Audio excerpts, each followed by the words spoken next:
Hi, I'm Rebecca.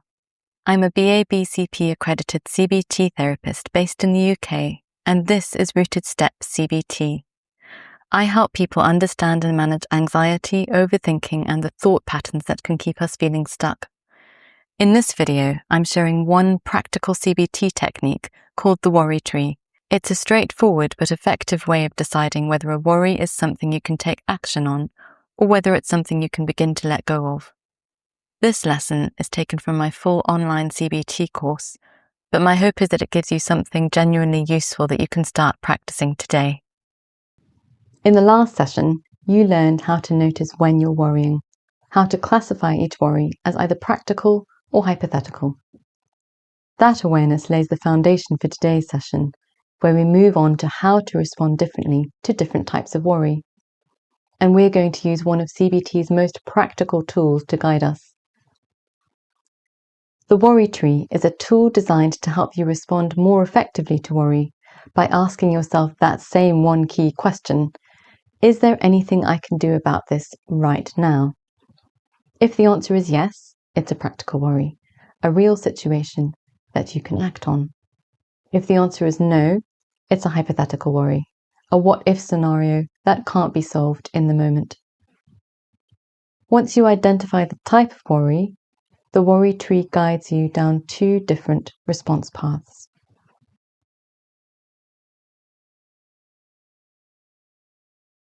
Let's begin with practical worries, the ones where something real is happening or about to happen and there's a next step you can take.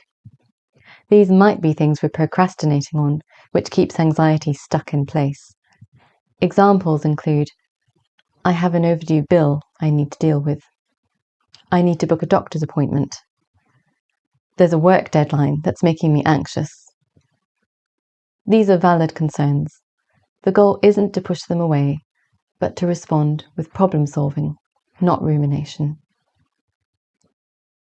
Ask yourself, is there one small step I can take towards solving this?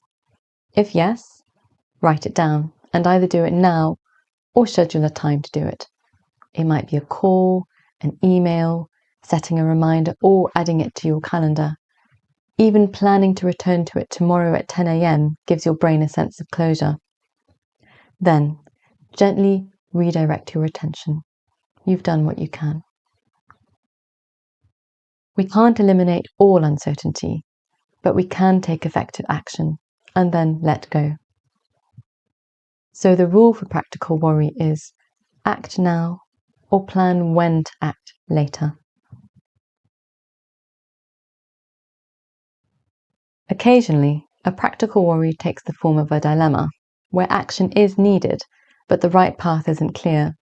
For example, I'm unhappy in my job, but I don't know whether to leave. In these cases, CBT's structured problem-solving approach can help you move forward thoughtfully. We'll explore this more in Overcoming Worry and Anxiety Part 2, but for now, even choosing one small next step can start to relieve the pressure.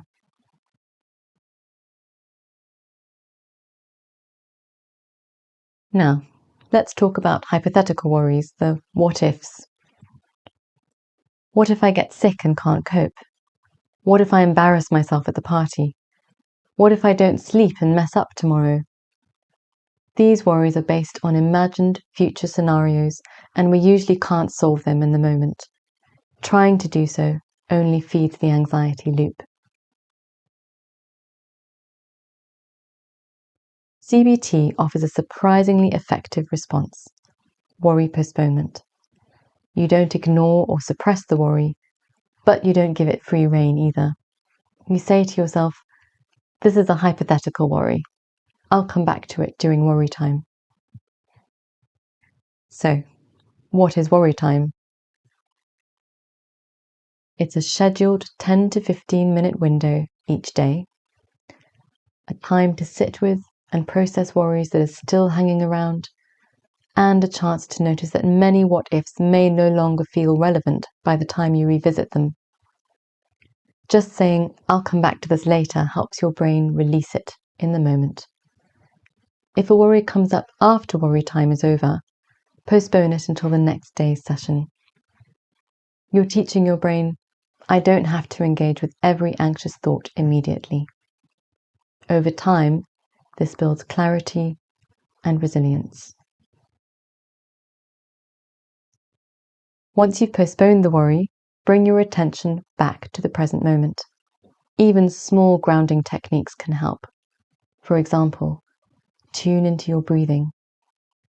Do a short task like making tea. Look around and name 5 things you can see. Feel your feet on the floor.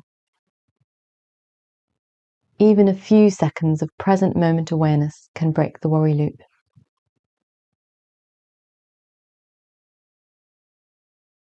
Example worry thought. What if I get nervous and mess up while speaking in front of others? Ask yourself, can I take action on this right now? If not, label it as hypothetical. Schedule it for worry time later and redirect your focus. You might say, I'll come back to this at 7 p.m. during worry time. Then take a slow, deep breath and continue with your day.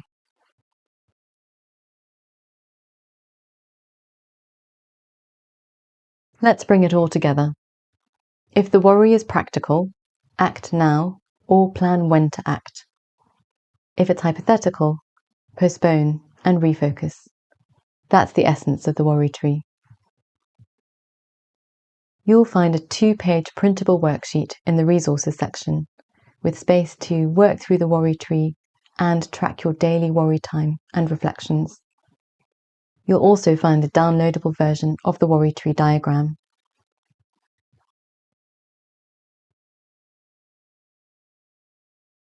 The worry tree helps you respond with clarity and intention. Practical worries need action.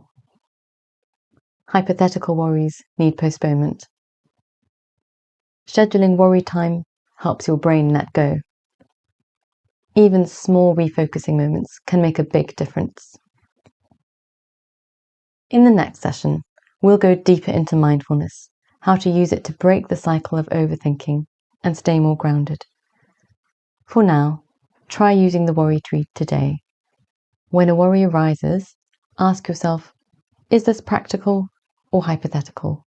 And respond accordingly, with problem solving or postponement. You're learning to relate to your thoughts in a new, empowering way. I hope you found the technique helpful. Remember, CBT isn't about getting rid of anxious thoughts altogether. It's about learning to understand them, respond to them differently, and gradually build the confidence to move forward even when anxiety is present. If you'd like to learn more practical CBT tools for anxiety and overthinking, I've linked my full online course along with some free resources in the description below. Thank you for watching.